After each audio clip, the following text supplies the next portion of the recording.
በትልቅ ቤተ መንግስት ውስጥ ቆንጆ ልዕልት ትኖር ነበር።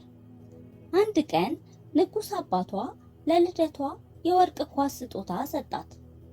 መልካም ልደት ይሁንልሽ ልጄ። አመሰግናለሁ አባቴ።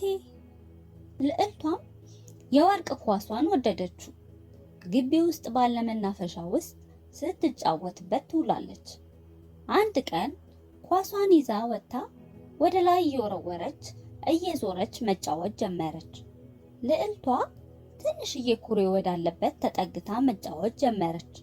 ኳሱን ወደ ላይ እየወረወረች ስትጫወት ከእጇ አምልጦ ወደቀ። ወይኔ ኳሴ! ኳሱ እየተንከባለለ ሄደ። ልዕልቷም ተከተለችው። ኳሱ በፍጥነት ሄዶ ኩሬ ውስጥ ሰመጠ። አይሆንም ኳሴ! ልዕልቷም ኩሬው አጠገብ ቁጭ ብላ አዝና ማልቀስ ጀመረች። ቆንጆዬውን የወርቅ ኳሴን መልሼ እንዴት ነው ማግኘት የምችለው? ድንገት አንድ ድምፅ ሰማች። ቆንጆዬዋ ልዕልት ለምን ታለቅሻለሽ? አካባቢዋን ዞራ አየች። ድምፁ ከየት እንደመጣ አላወቀችም። አተኩራ ስትመለከት ከጎኗ ካለው እንቁራሪት እንደወጣ አወቀች። እንቁራሪቱ እየዘለለ ወደ ልዕልቷ ተጠጋ። ድጋሜም ጠየቃት። ምን ሆነሽ ነው ቆንጆዬዋ ልዕልት? ለምን ታለቅሻለሽ? ልዕልቷም የሚያወራ እንቁራሪት ስታይ ግራ ገባት። የሚያወራ እንቁራሪት እንዴት ሊሆን ይችላል? ማውራት እችላለሁ ቆንጆዬዋ ልዕልት። ንገሪኝ፣ ምን ሆነሽ ነው የምታለቅሽው? ልዕልቷም የሆነችውን ነገረችው። የወርቅ ኳሴ አባቴ በስጦታ የሰጠኝ ኩሬ ውስጥ ገባ፣ ወደ ውስጥ ሰምጧል። እንዴት አገኘዋለሁ? እንቁራሪቱ እግሯ ስር ጠጋ ብሎ መደራደሪያ ሐሳብ አቀረበላት። ቆንጆዬዋ ልዕልት፣ የወርቅ ኳስሽን አመጣልሻለሁ። በምላሹ ውለታ እንድትውይልኝ እፈልጋለሁ። ልዕልቷም ጓጉታ ምንድነው ውለታው? ጓደኛሽ እንደሆነና በቤተ መንግስት አብሬሽ እንድኖር እፈልጋለሁ። ልዕልቷም ትንሽ አሰበችና ጥያቄውን ተቀበለች። እንቁራሪቱ ዘሎ ወደ ኩሬው ገባ። ትንሽ ቆይቶ የወርቅ ኳሱን ይዞ ወጣና ወርውሮ ለልዕልቲቷ ሰጣት። ልዕልቷም የወርቅ ኳሷን ይዛ ወደ ቤተ መንግስት ሄደች። እንቁራሪቱ ጥላው እየሄደች መሆኑን ሲያውቅ ጮሆ ጠራት። ቆንጆዬዋ ልዕልት፣ እረሳሽኝ? ቃል ገብተሽልኛል ከአንቺ ጋር ወደ ቤተ መንግስት ልትወስጂኝ። ልዕልቷም ጮክ ብላ ሳቀችና እናንተ አይነት የሚያስጠላ እንቁራሪት እንዴት በሚያምረው ቤተ መንግስት ውስጥ ይኖራል? እዛው በቆመበት ልዕልቷ ጥላው ወደ ቤተ መንግስት ሄደች። አመሻሹ ላይ ንጉሱ፣ ንግስቷ እና ልዕልቷ እራት ለመብላት ተቀምጠዋል። ልክ እራት መብላት ሲጀምሩ በር ሲንኳኳ ሰሙ። ምግብ አብሳያዋ መጣ። እንቁራሪቱ ልዕልቷ ጠርታው እንደመጣና እንዲገባ እንዲፈቀድለት ጠየቀች። ንጉሱም ተደንቆ ልጁን ጠየቃት። ልጄ ምን እንደሆነ ልትነግሪኝ ትችያለሽ? ልዕልቷም ጠዋት ኩሬው ጋር ምን እንዳጋጠማት ለአባቷ ነገረችው።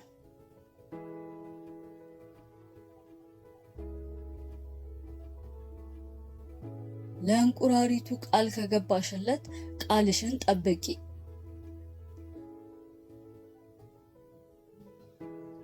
ንጉሱም እንቁራሪቱ ወደ ውስጥ እንዲገባ አዘዘ። ትንሽም ቆይቶ በሩ ተከፈተ። ትንሽዬ እንቁራሪት እየዘለለ ገባና ጠረጴዛው አጠገብ ቆመ። እንደምን አመሻችሁ። እንድገባ ስለፈቀዳችሁልኝ አመሰግናለሁ። እንቁራሪቱ ዘሎ የልዕልቷ ሳህን አጠገብ ቆመ። እሷንም ሲያያት ደስተኛ አይደለችም። ንጉሱ ሳህን ለእንቁራሪቱ እንዲመጣ አዘዘ። እንቁራሪቱም አስቆመ። ሳህን አልፈልግም፣ ከልዕልቷ ጋር በላለሁ። እንቁራሪቱ ከልዕልቷ ሳህን ላይ መብላት ጀመረ። እሷም በጣም ተናደደች። እራት ከበላ በኋላ ይሄዳል ብላ አሰበች። እንቁራሪቱ እራት ከበላ በኋላ መሄድ አልፈለግም። ልዕልቷ ወደ ክፍሏ ስትሄድ ከኋላዋ ተከተላት። ትንሽም ቆይቶ እንቁራሪቱ እንቅልፉ መጣ። ልዕልት ሆይ መተኛ ፈልጌያለሁ። አልጋሽ ላይ ብተኛ ቅር ይልሻል? አባቷን ፈርታ ልዕልቷ እሺ አለችው። እንቁራሪቱ ዘሎ አልጋ ውስጥ ገብቶ ተኛ። ትንሽ ቆይታ ከእንቁራሪቱ አጠገብ ልዕልቷም ተኛች።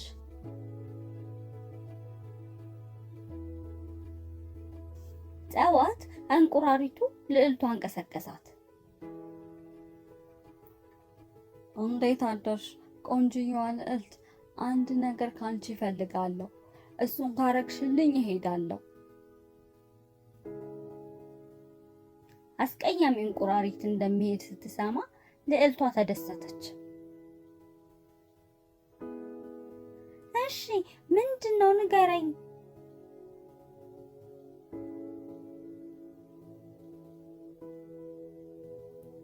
እንድትስሚኝ እፈልጋለሁ። ልዕልቷ ተናዳ ዘላ ካልጋው ላይ ወረደች። ይሄ ሊሆን አይችልም፣ አይሆንም። እንቁራሪቱ አዝኖ ከዓይኑ እንባ ይፈስ ጀመር። ልዕልቷም ትንሽ አሰበችና አንዴ ብስመው ችግር የለውም፣ ድጋሜ አላገኘውም። ከዛም ሳመችው። ልክ እንደ ሳመችው ክፍሉ በብርሃን ተሞላ። ልዕልቷ ብርሃኑ ዓይኗን ሸፈናት፣ ምንም አልታያትም። ትንሽ ቆይቶ ብርሃኑ ጠፋ። ልዕልቷን ማየት ጀመረች። በዚህ ሰዓት ዓይኗ ማመን አልቻለም። እንቁራሪቱ ቆሞ የነበረበት ቦታ ላይ የሚያምር ወጣት ቆሟል። ልዕልቷም ተገርማ ማነህ? እዚህ ጋር የነበረው እንቁራሪት ወዴት ሄደ? ብላ ጠየቀችው። ቆንጆዋ ልዕልት፣ እኔ ከሩቅ አገር የመጣው ልዑል ነኝ። ተንኮለኛ ጠንቋይ ወደ እንቁራሪትነት ቀይሮኝ ነው። ወደ ሰው እንድመለስ አንድ ሌሊት ከልዕልት ጋር እንድተኛና እንድትስመኝ፣ አለበለዚያ ሁል ጊዜ እንቁራሪት እንድሆን ነበር። ላንቺ ምስጋና ይገባሻል። ለዘላለም እንቁራሪት እንዳልሆን ረድተሽኛል። ልዕልቷ በጣም ተደነቀች። በሰማችውም ነገር ተደሰተች። ለንጉሱና ለንግስቲቷ ሁሉንም ነገር ነገሯቸው። ልጄ፣ ይሄ ትምህርት ሊሆንሽ ይገባል።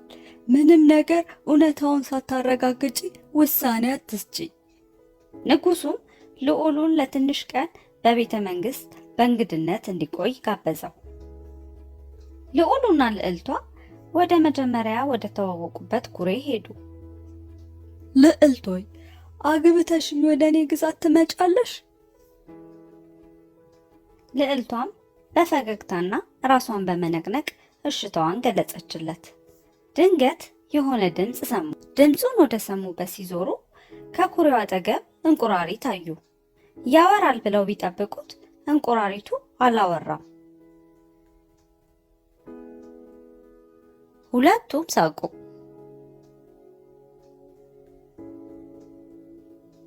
አትጨነቅ እንቁራሪቱ፣ አንድ ቀን አንተም የራስህን ልዕልት ታገኛለህ። ከዚያም ተሳሳቁ። ከትንሽ ቀን በኋላ ተጋቡ። ከዛም በደስታ ይኖሩ ጀመር።